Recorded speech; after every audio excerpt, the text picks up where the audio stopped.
All right, so again, we're at the bottom of the second page, cell cycle. The cell cycle is the series of events that cells go through as they grow and divide. Again, this is their life cycle. This is their growth and development.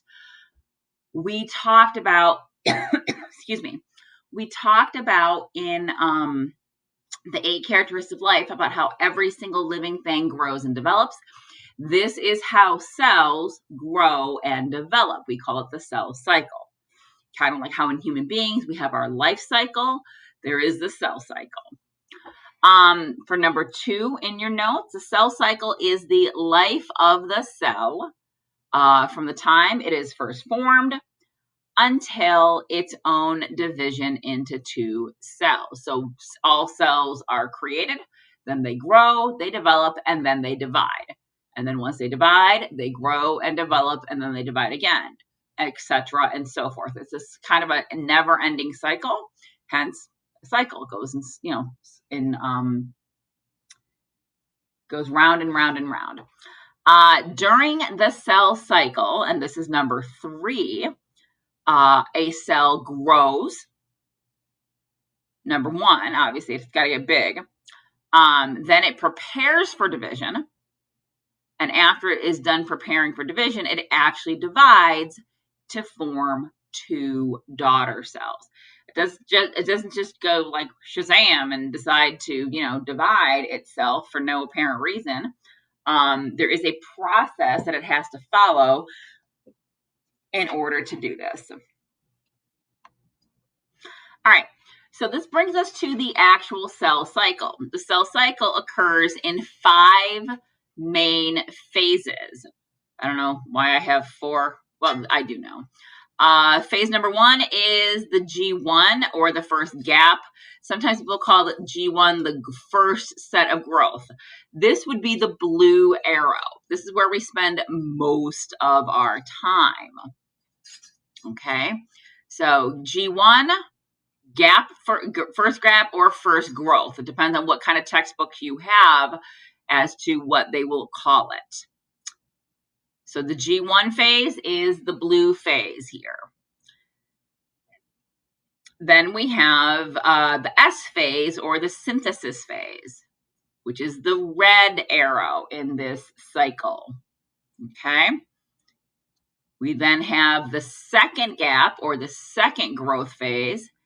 And big surprise, it is the purple arrow, because again, this is going around in a cycle.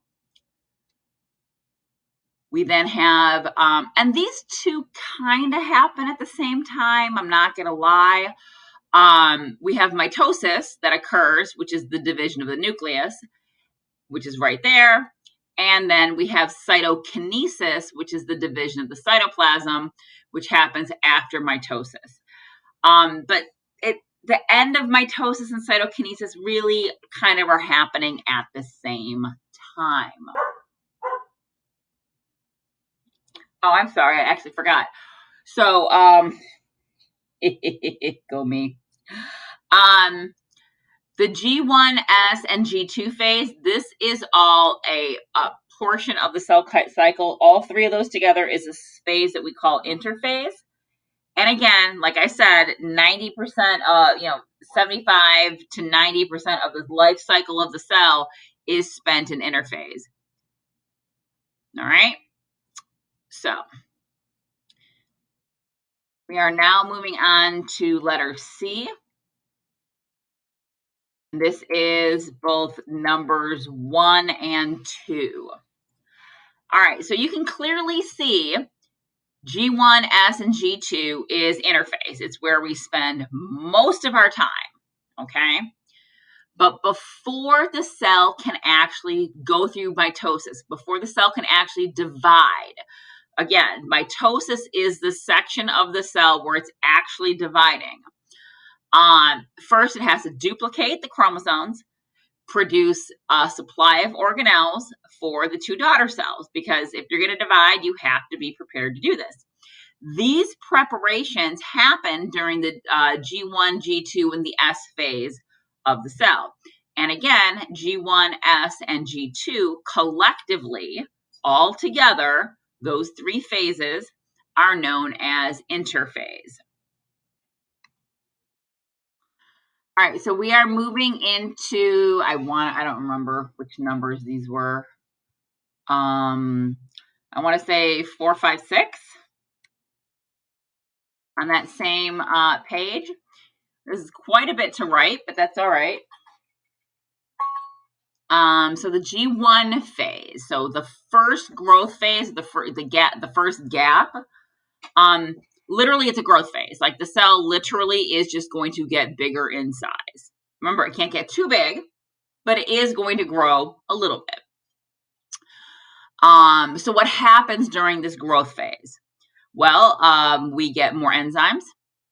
We get more organelles. Now, I know this is cytoplasmic organelles. Organelles hang out in the cytoplasm. We know that. And other molecules double in number. So pretty much the cell gets bigger and all the stuff inside the cell doubles up. So if you had 4 ribosomes, you'll now have like 8 ribosomes.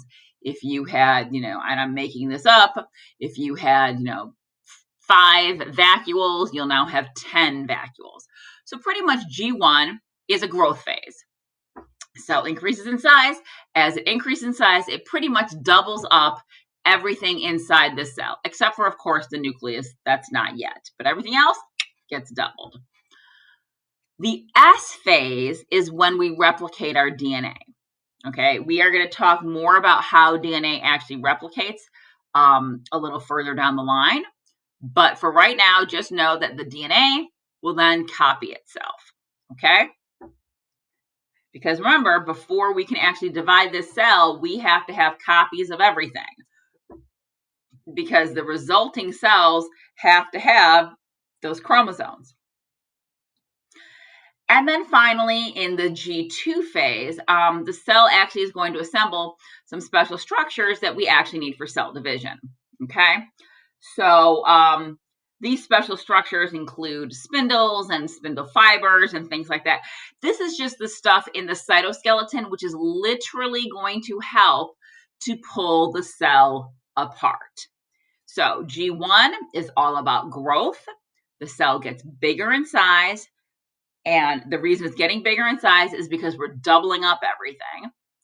Then we go through S phase, which is when we synthesize or replicate the DNA. And then the G2, or the second gap, or the second growth phase, depending on who you talk to, we assemble special structures needed for the cell division. Now, all 3 of these together is interphase.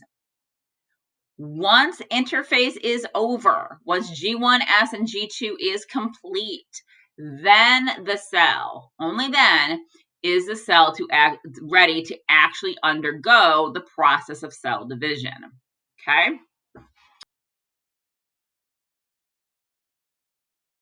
All right, so this is number 7, interphase.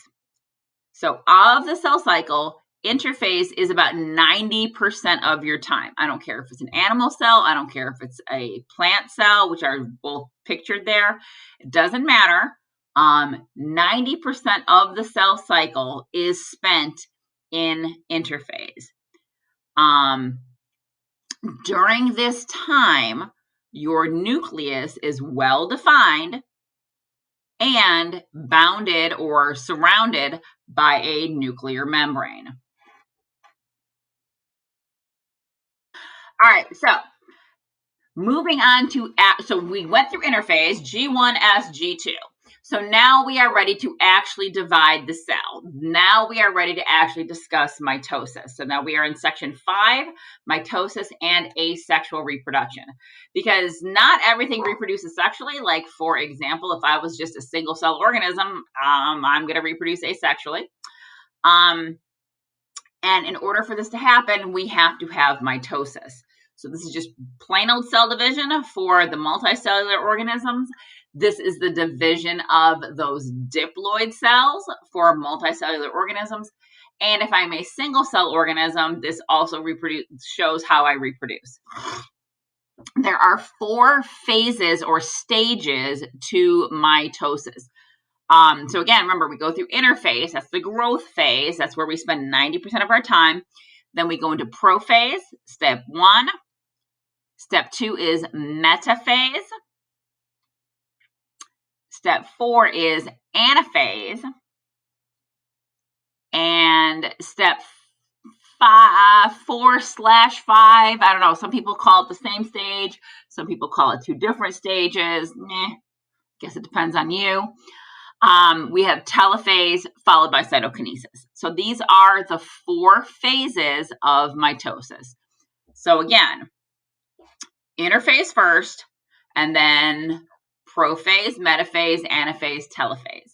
Now, one of those weird, stupid teacher things that I always like to talk about, and this is one of those dumb things that I have remembered ever since I was in high school. If you want to remember your phases of mitosis, it is PMAT. Okay? It's kind of like when you learn like homes to remember the Great Lakes. When you're like in 3rd or 4th grade, whenever it is they teach Great Lake morphology in elementary school. If you're trying to remember the stages of mitosis, you just remember PMAT. And for those of you who have animals, this is easy to remember because when they're puppies, they sometimes pee on your mats. Right, so I'm going to give you a minute to write this down before I start talking, okay? All right, so prophase. Prophase after interphase, prophase is our first step of mitosis. So remember, at this point, the cell is large enough to divide. We've already replicated our DNA, which means that those chromosomes are now held together by the centromere, and you have the 2 sister chromatids held together by the centromere. So the DNA has already been divided. During prophase, the nucleolus inside the nucleus appears. So the nucleolus is the center part of your nucleus where a lot of the DNA is going to be contained. So that disappears.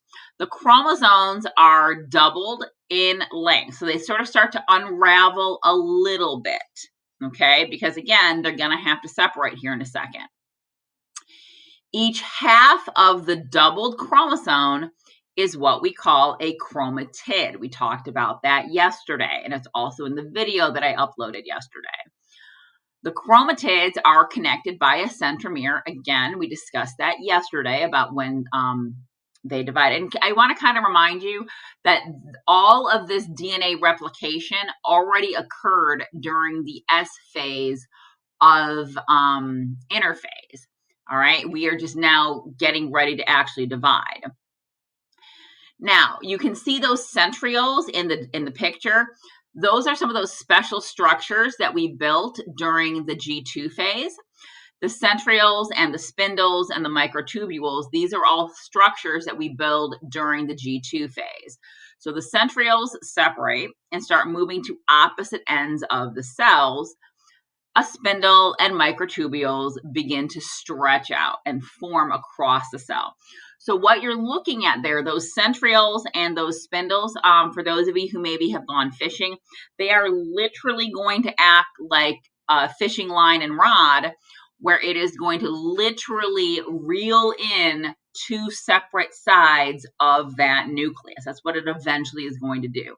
So prophase is preparing the nucleus to divide by by putting our centrioles and our spindles in location and making sure that those chromosomes have been doubled up and unraveled just a little bit. If you're looking at a picture of prophase, the thing that you want to remember is that you're going to still see one nucleus, but you are going to see the centrioles as well. So if I were to show you a picture and say, what phase is this? If you want to identify prophase, you're going to make sure that you can still see the nucleus and the centrioles. All right. So stages of mitosis, metaphase. All right. So Stage 2, metaphase. All right, so how do you identify metaphase in a picture? Ladies and gentlemen, look at the picture. Metaphase begins with the letter M, and all of these chromosomes are in the middle. So if you ever see chromosomes lined up in the middle, you should think middle starts with M, so does metaphase. That's how you identify this structure.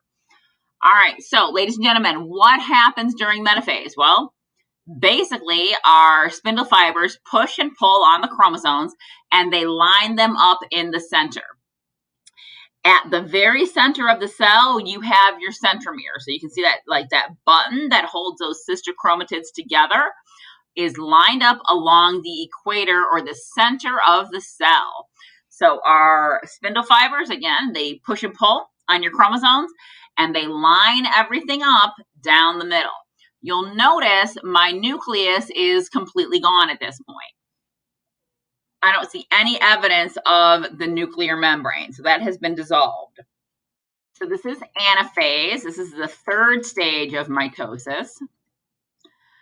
So how do you identify anaphase? By looking at a picture. Anaphase begins with the letter A. Anaphase, you are going to look for when these chromosomes are being pulled away from each other. So anaphase away. Anaphase away. If you look at a picture and it looks like those chromosomes are pulling away from each other towards the poles, you should know it is anaphase. All right, so what happens during anaphase? Well, basically, those centromeres, remember the little button that sort of held together the sister chromatids, they are going to break or divide. And those spindles now, because once they break apart the centromere, they are going to pull those chromatids towards opposite sides of the cell. And that's kind of what you see happening in the picture. The microtubules begin to shorten. So you remember how I said before that the centrioles and the microtubules sort of are going to act like a fishing rod? So like literally think of this as like if you've ever been fishing, this is sort of like when you're reeling in a fish. These centrioles and the microtubules are reeling in these chromatids. Okay? This causes the chromatids to begin pulling apart and going to opposite sides of the cell. By the end of anaphase, there are two sides of the cell, and each side of the cell has identical complete sets of chromosomes. Okay? So by the end of anaphase, either side of the cell has a complete set of chromosomes. Yeah. All right, telophase. This is number 4. Okay, telophase. How do you identify telophase? Again, so prophase, preparing, metaphase, middle, anaphase, away, telophase, 2. In telophase, you should clearly begin to see in the picture the formation of that second cell, okay? So what ends up happening is we start to see as the nucleus is trying to reform, we start seeing the cytoplasm literally kind of pinching off, okay? So what happens during telophase? We get the formation of 2 separate nuclei. So nuclear membrane begins to reform, the spindles start to dissolve, the nucleus starts to become visible again in the daughter cells, and literally the cells pinch off, and that pinching area is called a cleavage furrow. So again, during telophase 2, you are going to be able to see the 2 separate cells finally forming.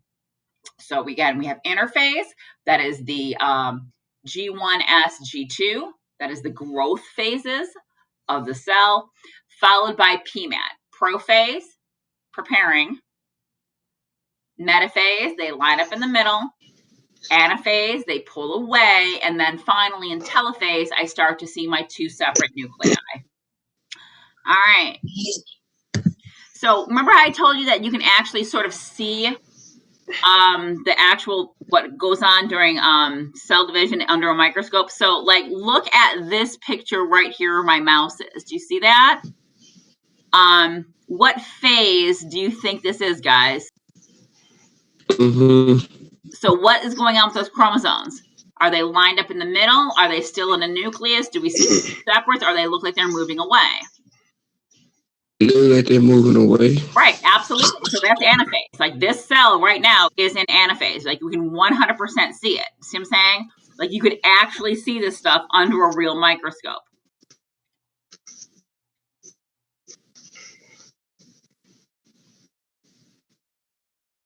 All right, here's another one. Right here, everything's lined up down the middle. So that is obviously metaphase. Right over here, I have some telophase action happening. I have metaphase again right here in the middle. All those chromosomes, we can clearly see them. So cytokinesis, this is page 5, about halfway down the page. Oops, went too far. All right, so at the end of mitosis, there are 2 nuclei that have been formed. Again, remember, mitosis is the process by which we're separating the nucleus. Each nucleus has an identical set of chromosomes. Again, that's sort of the point here. We are trying to create 2 brand new cells. Part B, cytokinesis, is the division of the cytoplasm. So remember back in G1, in the growth 1 or the gap 1 phase during interphase, how we doubled up the cytoplasm, we doubled up all the organelles, we doubled up everything inside the cell. Now we're actually going to divide that out. So cytokinesis usually happens, by the way, it normally is happening at the same time as telophase. For the purpose of saying that it's a cycle, we always say that it happens after, but truly in real life, cytokinesis is happening at the same time as telophase. These 2 are happening concurrently. Oops, went too far. All right, so in animal cells, a cleavage furrow pinches off the cell membrane inward until the cell is pinched into 2 separate cells. This pinching happens because, again, we are separating the cytoplasm, and it makes 1 nucleus on one side, 1 nucleus on the other. Again, the cleavage furrow is a feature of the animal cell. Now, I do want to remind you that this is not possible in a plant cell. And the reason why is because, remember, plants have those rigid outer cell walls. Those cell walls can't pinch off. So in a plant cell, what we see instead is a cell plate that forms midway between the 2 nuclei. It's pretty much just that same fibrous material that the cell wall is made out of. It forms here, and the cell plate just continues to grow and form, and eventually it becomes a new wall for the cell wall, and then you have your 2 separate cells that have formed. Now, random fun fact, right now there are about 2 trillion cells produced by an adult human body every day. So adult humans, we are making about 25 million cells per second, which is insane if you think about it. All right, the importance of cell division. Okay, so why is this important? Number 1, depending on the type of cell, mitosis may take a few minutes or it may take several days. Okay, just like everything grows at a different pace, humans grow slower than, for example, puppies. I mean, like puppies go from like babies to full grown in a few months. It takes us years to do that. So everything does grow at a different pace, depending on the complexity of the cells. Some cells are just take a few minutes, and other cells take several days to form. One mother cell can divide to produce 2 daughter cells. keeping in mind that the two daughter cells are identical to each other and 100% identical to the mother or the parent cell. At the end of mitosis, ladies and gentlemen, the result is, if it is a unicellular plant or animal, mitosis is the reproduction. Mitosis results in new offspring, and we say that this is asexual reproduction. Remember, we said at the beginning of the school year that all living things have to have the ability to reproduce and create offspring. That includes single cellular organisms. But as a result of mitosis, this is asexual reproduction. Okay. Also, if it is a multicellular organism, like you, like me, a dog, a chicken, a fish, mitosis is the results in the growth and repair of the organism. So a lot of you guys were talking about growth and repair in today's Do Now, and that is only true for multicellular organisms. For unicellular organisms, mitosis is used as a way of reproduction. Why is mitosis so important? Number one, two new cells are exact duplicates. And this process basically is going to ensure that the new cells can carry out the same exact functions as the mother cell. Now, are there always 100%? Is there always going to be every single cell gets copied 100% perfectly? Of course not. And we do see some cells going through a process called apoptosis, which is where they didn't divide correctly or they didn't reproduce the DNA correctly. And literally the cell sort of self-destructs. We also see mutations happening if there is not correct separation of mitosis. And probably one of the more interesting, I guess interesting really isn't a great word, but one of the results that we see from mitosis gone bad is actually cancer. What cancer is we create all of these new cells. That's why we have tumors that basically do not function properly. So that is essentially what cancer is, which is why so many of the cancer drugs actually hurt the living cells, because a lot of cancer drugs seek to slow down mitosis because cancer is really just mitosis out of control. All right, ladies and gentlemen, that completes today's notes. Hopefully you found that informative, and you can go through and finish these at your leisure with this video. As always, if you have any issues or questions, please reach out and ask. All right, have a great day.